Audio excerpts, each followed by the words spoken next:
बहुत बहुत स्वागत है आप सभी का प्रदेश हमारा में। नमस्कार, मैं रविंद्र सिंह आपके साथ और बुलेटिन में हेडलाइंस के बाद उन 4 महत्वपूर्ण खबरों की बात करेंगे जो आज की महत्वपूर्ण सुर्खी रही और जिनके बारे में हम आपको इस बुलेटिन में बताएंगे। पहली खबर, बड़ी खबर यह कि कल से पायलट अनशन पर बैठेंगे। इससे पहले आज पायलट ने ट्वीट करके राजस्थान के स्वाभिमान का जिक्र किया।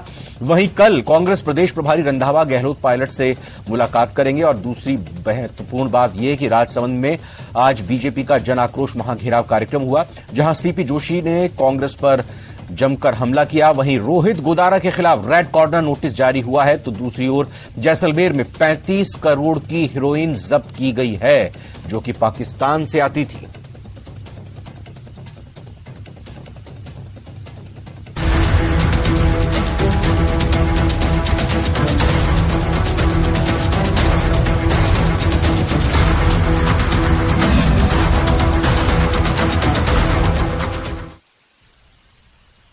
पाक की नापाक हरकतें थमने का नाम नहीं ले रही हैं। पाकिस्तान न सिर्फ भारत में आतंक की पौध को खाद पानी देता है, बल्कि भारतीय नौजवानों को नशे के गर्त में भी धकेल रहा है।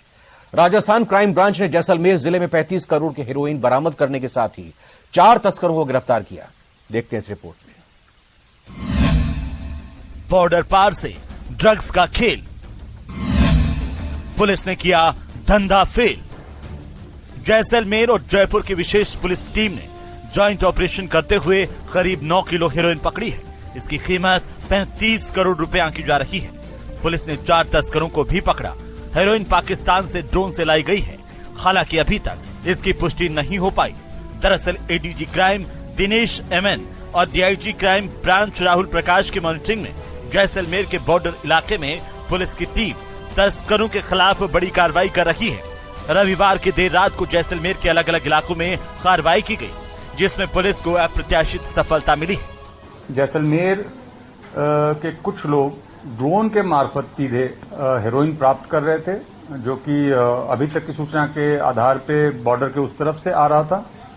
और फिर गंगानगर के कुछ तस्कर थे जो कि उसको प्राप्त करने के बाद पंजाब तक भी भेज रहे थे और राजस्थान के अंदर भी कई जिलों में सप्लाई कर रहे थे। बाज नहीं आ रहा पाकिस्तान, ड्रोन के जरिए पहुंचा रहा नशे का सामान। बॉर्डर इलाके में क्राइम ब्रांच का बड़ा एक्शन। 9 किलो हेरोइन के साथ 4 तस्कर अरेस्ट। जब्त हेरोइन की कीमत 35 करोड़ रुपए, जिसमें कुल 4 लोगों को हम लोगों ने अरेस्ट किया है। और इसमें जैसलमेर पुलिस की भी मदद ली। कल जैसे ही हमने कार्रवाई की, वैसे ही एसपी साहब जैसलमेर से बात करके उनकी टीम को भी हमने सर्च के लिए बुला लिया था। और 4 लोगों को इसमें अरेस्ट करके टोटल हम लोगों ने इसमें 9 किलो हेरोइन अभी तक बरामद की है, जिसका बाजार मूल्य अगर माने स्रोतों के आधार पर तो 35 करोड़ से भी ज्यादा है। जानकारी के मुताबिक सरहद पार से हो रही नशे की तस्करी पर सीआईडी जयपुर की टीम पिछले 1 महीने से नजर बनाए हुए थी। मुखबिर से मिली सूचना पर एएसपी नरोत्तम वर्मा के सुपरविजन में इंस्पेक्टर राम सिंह और हेड कांस्टेबल शंकर दयाल शर्मा को सूचना संकलन के लिए जैसलमेर भेजा गया था। टीम को पता चला कि जैसलमेर के रास्ते बॉर्डर पार से हेरोइन की डिलीवरी प्राप्त कर स्थानीय तस्कर उसे प्रदेश के दूसरे जिलों और पंजाब, हिमाचल और दिल्ली तक पहुंचाने की फिराक में है। सूचना पुख्ता होने पर शनिवार को मुख्यालय से टीमें गठित कर जैसलमेर भेजी गई, जहां रविवार देर रात को जैसलमेर के मोहनगढ़ और कोतवाली थाना इलाके में हेरोइन बरामद की गई है। पूरी तरीके से इसके जड़ तक पहुंचने के लिए एमएन दिनेश सर के निर्देश हैं कि अपने को कार्रवाई को उस स्तर तक ले जाना है कि इसके अंतिम जो स्रोत है वहां तक हम पहुंचे और फाइनली इस मुकदमे को भी इस तरीके से मॉनिटर करें कि इन लोगों को सजा हो। बताया जा रहा है कि हेरोइन पाकिस्तान से ड्रोन से लाई गई है। हालांकि इसे लेकर अभी तक कोई पुष्टि नहीं हो पाई, मगर हेरोइन कहां से आई और इनके पास कैसे पहुंची, तस्करों का नेटवर्क आखिरकार क्या है, इसे लेकर पुलिस अब तस्करों से कड़ाई से पूछताछ कर रही है, सर्च ऑपरेशन चला रही है। न्यूज 18 राजस्थान के लिए जयपुर से विष्णु शर्मा की रिपोर्ट। और वहीं भ्रष्टाचार के खिलाफ पायलट का अनशन होगा। पायलट मौन व्रत धारण करके अनशन पर बैठेंगे। पायलट कल शहीद स्मारक पर धरना देंगे। सुबह 11 बजे से लेकर शाम 5 बजे तक मौन व्रत में अनशन करेंगे सचिन पायलट। इस दौरान पायलट रहेंगे मौन और कोई भी भाषण नहीं होगा। सचिन पायलट अकेले ही बैठेंगे अनशन पर। हर विधानसभा से जयपुर समर्थक पहुंचेंगे। वहीं वसुंधरा सरकार के कार्यकाल में हुई कथित भ्रष्टाचार की जांच की भी उनकी तरफ से यह मांग की जा रही है और इसी मांग को लेकर वो अनशन पर बैठ गए हैं।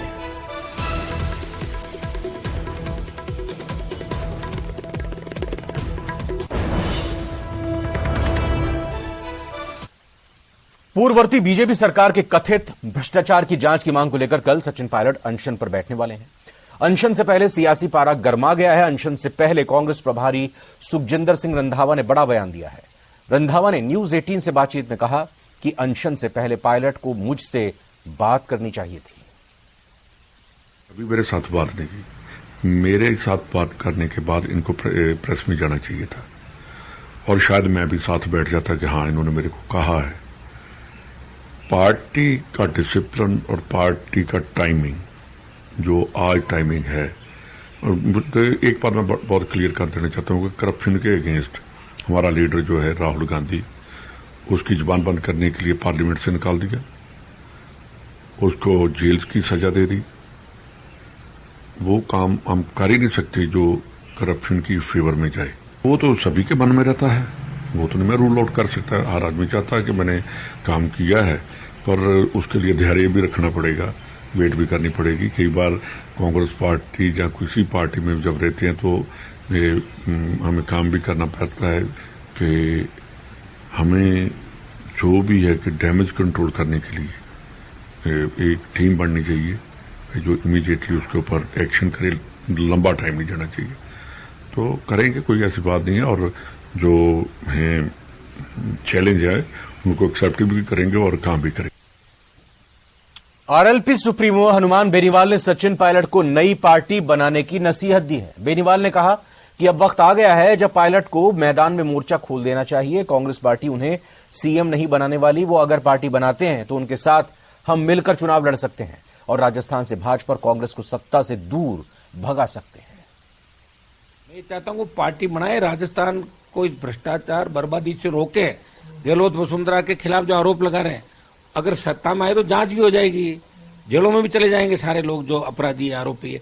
इसके लिए सत्ता में आना जरूरी है। आंकड़ा जो 100+ होगा, 100 क्रॉस जो करेगा वो सत्ता में आएगा। चाहे मिलके करो चाहे अकेले करो, और मिलके करते तो उस समय शर्तें होती गठबंधन की।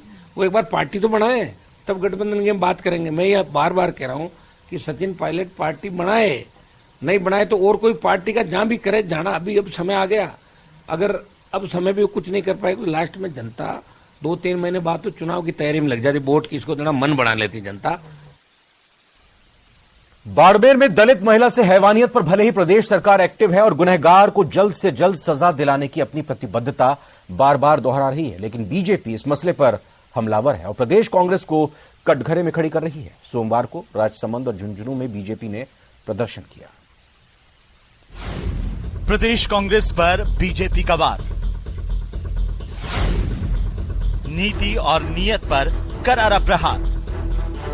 अगर पेपर लीक किसी प्रदेश में हुए तो उस प्रदेश का नाम है राजस्थान। आज सबसे ज्यादा महंगाई किसी प्रदेश में है तो उस प्रदेश का नाम है राजस्थान। आज सबसे महिलाओं पर अत्याचार दुराचार किसी प्रदेश में हो रहा है तो उस प्रदेश का नाम है राजस्थान। शहर शहर हल्ला बोल, 4.5 साल की सेवा पर सवाल।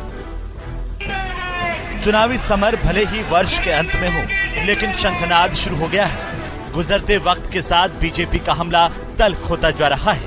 राजसमंद में भाजपा प्रदेशाध्यक्ष सीपी जोशी ने प्रदेश सरकार पर अपने चिर परिचित अंदाज में हमला बोला।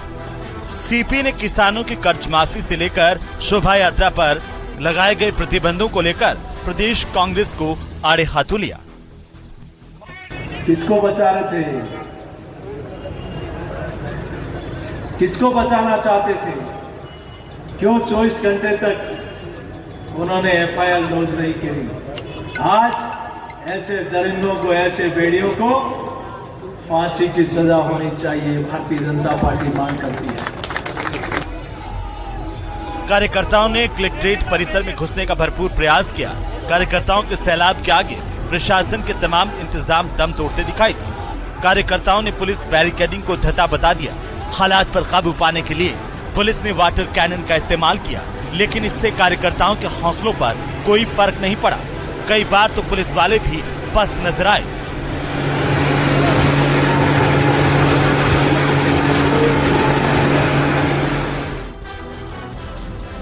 ऐसी ही स्थिति झुंझुनू में देखने को मिली। यहाँ बीजेपी के महिला और एससी मोर्चा की तरफ से प्रदेश में दलितों पर हो रहे अत्याचारों पर अंकुश लगाने की मांग को लेकर जिला कलेक्ट्रेट पर प्रदर्शन किया गया और जिला कलेक्टर लक्ष्मण सिंह कुड़ी को राज्यपाल के नाम ज्ञापन सौंपा गया।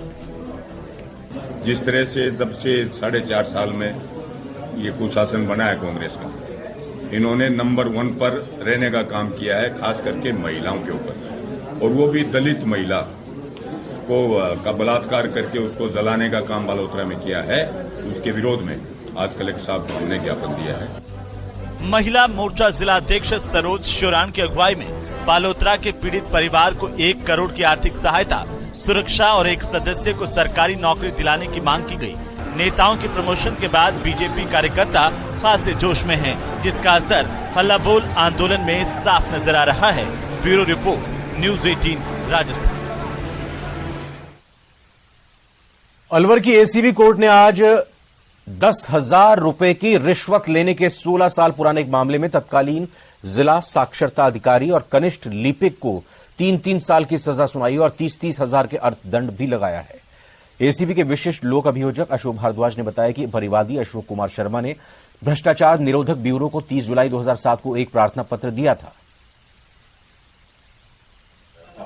जिला साक्षरता समिति अलवर तथा कुंज बिहारी जोशी कनिष्ठ लिपिक कार्यालय जिला साक्षरता समिति अलवर द्वारा 10,000 रुपए की रिश्वत की मांग की जा रही है और बार सत्यापन एसीबी ने दिनांक 31/7/2007 को आरोपी कुंज बिहारी को 10,000 रुपए रिश्वत राशि प्राप्त करते हुए रंगे हाथों पकड़ा था और कुंज बिहारी ने वो रिश्वत राशि नरोत्तम चंद शर्मा के कहने पर लिया जाना बताया था और ट्रायल के पश्चात विशिष्ट न्यायालय भ्रष्टाचार निवारण अधिनियम अलवर ने आज आरोपी नरोत्तम चंद शर्मा और कुंज बिहारी को 3-3 वर्ष के कारावास व 30-30 हजार रुपए के अर्थदंड से दंडित किया। कोचिंग नगरी में चोरों के हौसले इस कदर बुलंद हैं कि व्यस्ततम बाजार से दिन दहाड़े चोरी की वारदात को अंजाम देकर चोर आसानी से फरार हो गए। आज दोपहर अग्रसेन बाजार में एक बाइक सवार युवक ने गुलाब ट्रेडर्स शॉप के बाहर रखे तेल के पीपे को चुराकर चंद मिनटों में फरार हो गया। चोरी की यह वारदात सीसीटीवी कैमरे में कैद हो गई है। पीड़ित श्याम अग्रवाल ने रामपुरा कोतवाली थाने में रिपोर्ट दर्ज करवाई है। फिलहाल रामपुरा कोतवाली थाना पुलिस पूरे मामले की जांच कर रही है।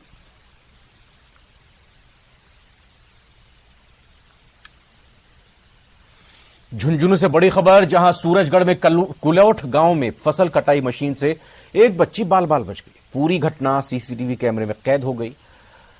आप देख सकते हैं कैसे बीच सड़क पर ये बच्ची खेल रही थी। अचानक से तभी ये ट्रैक्टर आगे से आता है और टक्कर मारकर आगे बढ़ने लगता है, लेकिन गनीमत रही कि बच्ची ट्रैक्टर के दोनों टायरों के बीच में ही रही और सुरक्षित रही।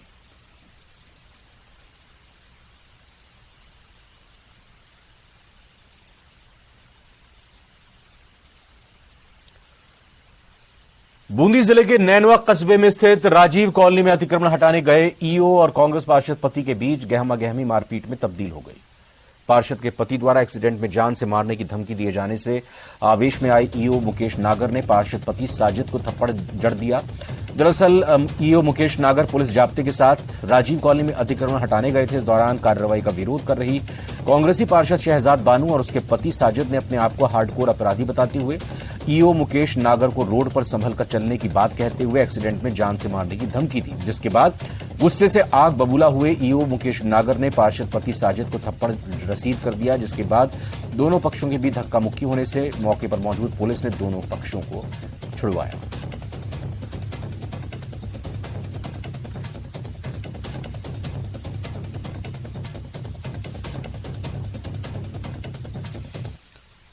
राजस्थान में एक बार फिर से संविदा कर्मियों ने सरकार द्वारा किए गए वादा खिलाफी के आंदोलन का आगाज कर दिया है। राजस्थान के विभिन्न संभागों में संविदा कर्मचारियों ने रैली निकालकर सरकार के खिलाफ सड़कों पर प्रदर्शन करके सालों से लंबित नियमितीकरण की मांग को पुरजोर तरीके से उठाया है। संयुक्त संविदा मुक्ति मोर्चा की अगुवाई में राजधानी जयपुर में चेतावनी रैली निकाली गई। जयपुर में हुए प्रदर्शन का जायजा लिया हमारे संवाददाता लवली वाधवा ने। कर्मियों को नियमित करने की मांग को लेकर के आज राजधानी जयपुर के अंदर प्रदर्शन किया जा रहा है। चेतावनी रैली निकाली गई है संयुक्त संविदा मुक्ति मोर्चा की ओर से। इनका कहना है कि अशोक गहलोत सरकार ने जो वादे किए थे उन वादों को पूरा किया जाए। किस तरह की मांगे हम बात करते हैं, आप बताइए कौन सी ऐसी बड़ी मांगे जिनको लेकर आज आप लोग आंदोलन कर रहे हैं? राजस्थान सरकार को खुली चेतावनी, समस्त संविदा कर्मी सड़कों पर 7 संभागों में दे रहा है। 25 अप्रैल को 40 किलोमीटर दूर जयपुर से जयपुर की सड़कों पर आएगा। जो राजस्थान सरकार ने घोषणा पत्र में वादा किया था कि समस्त संविदा कर्मियों को स्थायी करने का, वो आज जीरो नदारद है, क्योंकि जो आईएएस पैटर्न लेके आई है हमारी पूर्व की सेवा को 3 वर्ष की एक गणना की जा रही है। हम समस्त संविदा कर्मियों को, किसी को 10 साल हो गए, किसी को 5, किसी को 8 साल, 1,10,000 में से मुश्किल से 5,000 संविदा कर्मी भी स्थायी नहीं हो पा रहे हैं। 5 से 7,000 सरकार जबकि बड़े बड़े वादे कर रही है राहुल गांधी जी के हैंडल से और ट्विटर हैंडल AICC से कि हमने 1,10,000 संविदा कर्मियों को परमानेंट कर दिया, लेकिन आज इस जयपुर की सड़कों पर नजारा हमको दिख रहा है। सर, जो आईएएस पैटर्न जो सरकार ने लागू किया है उसमें जो पुरानी सेवाएं हैं उनको 3 साल को 1 साल माना जा रहा है, जिससे जो 15 साल से जो कर्मचारी लगे हुए हैं उनका भी नियमितीकरण में कोई रास्ता दिख नहीं रहा सरकार को। जब पूरी सेवाएं आप मान रहे हो तो 1 by 1 क्यों नहीं मान रहे? तैयारी आंदोलन उग्र होगा और सरकार सोच भी नहीं सकती। अब हम मैनेज होने वाले नहीं। मुख्यमंत्री जी हमेशा झूठी घोषणा और झूठे वादे करते हैं। 2013 में भी इन्होंने ऐसा किया, 2023 में ऐसा करना चाह रहे हैं। ये समझ में नहीं आता ये कांग्रेस पार्टी को कहाँ पहुँचाना चाहते हैं। हम आज मजबूर होके, हमारा रमजान भी है, लेकिन रमजान के साथ साथ जीवन भी जरूरी है। हमने हमारा जीवन दांव पे लगा दिया, लेकिन राजस्थान के मुख्यमंत्री को दिखाई नहीं देता। कैमरा पर्सन भवानी के साथ लवली वधवा, न्यूज 18 जयपुर। करौली के हिंडौन गवर्नमेंट कॉलेज परिसर में गर्ल्स कॉलेज भवन के निर्माण कार्य में अनियमितताओं की शिकायत को लेकर छात्र संघ अध्यक्ष समेत छात्रों ने भूख हड़ताल शुरू कर दी है। कॉलेज के छात्रों का आरोप है कि निर्माण कार्यों में मिलीभगत से भ्रष्टाचार किया जा रहा है। अधिकारियों की मिलीभगत से घटिया सामग्री का इस्तेमाल और शेड्यूल की अनदेखी काम में की जा रही है। मामले में पूर्व में एसडीएम को ज्ञापन दिया गया था, लेकिन मामले में जांच नहीं होने पर नाराज छात्रों ने आंदोलन का आगाज कर दिया। भूख हड़ताल में अध्यक्ष के साथ कॉलेज के उपाध्यक्ष आमिर खान और अन्य स्टूडेंट्स भी शामिल हैं। अभी तक हमने सर्वप्रथम एक्सीएम साहब को, जो कॉलेज में नोडल अधिकारी लगे हैं, प्रिंसिपल साहब को, जिला कलेक्टर को, यहाँ तक PWD मंत्री भजनलाल जी को, सबको इस मामले को लेकर अवगत कराया, लेकिन अभी तक कोई कार्रवाई नहीं की गई है। तो इससे साबित होता है कि इसमें अधिकारियों और ठेकेदारों की मिलीभगत से काम होता है। ये परंपरा सी बनी। कोटा के रायपुरा रोड थेगड़ा रोड पर दिन दहाड़े चाकू और पिस्तौल की नोक पर एक व्यापारी से 5 लाख रुपए की लूट की वारदात का मामला सामने आया है। बाइक सवार करीब आधा दर्जन बदमाशों ने चाकू, पिस्तौल और सरिया दिखाकर कारोबारी विकास जैन को डराकर 5 लाख रुपए से भरा बैग लेकर फरार हो गए। दिन दहाड़े हुई व्यापारी के साथ इस लूट की वारदात के बाद पूरे इलाके में हड़कंप मच गया है। मौके पर पहुंची कई थानों की पुलिस ने आसपास के सीसीटीवी फुटेज खंगाले। इसके साथ ही बदमाशों को पकड़ने के लिए पुलिस ने पूरे रेंज में नाकाबंदी कर तलाश शुरू कर दी। चाकू दिखाया, बंदूक दिखा के मेरे को डराया, धमकाया और मेरा बैग छीन के भाग गए। वो 4 से 5 लोग थे, 5 से 6 लोग थे, 2 गाड़ी थे। अलवर जिले के नारायणपुर एसडीएम को वीरांगना ने मांगों को लेकर ज्ञापन सौंपा। ग्रामीणों का कहना है कि शहीद की मूर्ति के अनावरण के दौरान कांग्रेस के मंत्रियों ने जो घोषणाएं की थी वो अभी तक अधूरी हैं। शहीद राम सिंह जाट के नाम से खेल स्टेडियम, शहीद के नाम से कॉलोनी और स्वास्थ्य केंद्र खोलने की घोषणा की गई थी, लेकिन इन घोषणाओं में से एक भी पूरी नहीं होने पर शहीद की पत्नी ने एसडीएम को ज्ञापन सौंपकर तीनों घोषणाओं को पूरी करने की मांग की है। इस दौरान वीरांगना के साथ कई लोग मौजूद थे।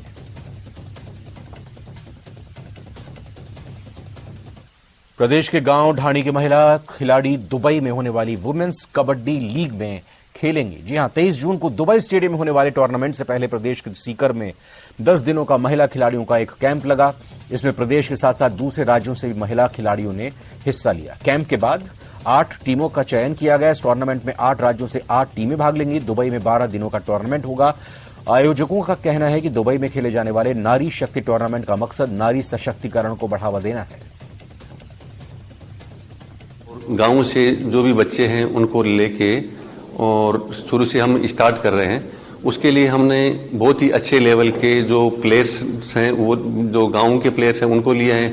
हमारे पास में हाई क्लास के जो कोचेज हैं उनको लिया है, और जो कुछ रेफरी हैं, फिजियोथेरेपी, हम पूरे उनको क्या कि जो वो फैसिलिटी देना चाहते हैं जो एक इंटरनेशनल प्लेयर को मिलती है, तो उस लेवल का हम काम कर रहे हैं। उसमें क्या कि हमारे जो भी कोचेज हैं, रेफरी हैं, जो हाई लेवल में जो प्रो कबड्डी में और में जो थे, तो उनका सब सबका सहयोग से ये काम हो रहा है, नहीं कि कोई एक विशेष आदमी की वजह से हो रहा है। तो हम सब मिलके इसको एक ऐसा प्लेटफॉर्म देना चाहते हैं जो इंटरनेशनल लेवल का हो।